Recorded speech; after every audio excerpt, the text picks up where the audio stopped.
Hi అందరికీ! ఈరోజు మన రెసిపీ వచ్చేసి వెజ్ పాలక్ పులావ్ అండి. చాలా బావుంటుంది. సింపుల్‌గా ఎలా ప్రిపేర్ చేసుకోవాలో చూసేద్దానండి. దానికోసమని స్టవ్ పైన కుక్కర్ పెట్టేసుకొని, ఆయిల్ వేసుకొని, హోల్ గరం మసాలా, కట్ చేసి పెట్టుకున్న వెజిటబుల్స్ అన్నీ వేసుకొని, ఒకసారి కలిపేసి, దీంట్లోనే సాల్ట్ కూడా వేసుకొని, కలిపి మూత పెట్టేసుకొని మగ్గించుకోవాలి. ఇవి కాస్త మగ్గిన తర్వాత మాత్రమే పాలకూర అయితే వేసుకోవాలి. నా దగ్గర ఒక కట్ట పాలకూర మాత్రమే ఉంది. అది వేసేసాను. మీరు ఎక్కువ వేసుకోవచ్చు. నెక్స్ట్ దీంట్లోనే పసుపు, కారము, ధనియాలు, జీలకర్ర పౌడర్, గరం మసాలా పౌడర్ కూడా వేసేసి మిక్స్ చేసుకోవాలి.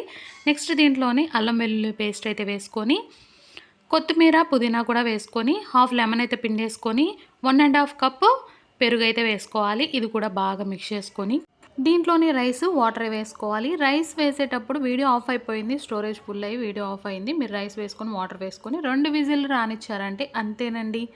వెజ్ పాలక్ పులావ్ అయితే రెడీ అయిపోయింది. తప్పకుండా ట్రై చేసి ఎలా ఉందో కామెంట్ చేసేయండి. బాయ్.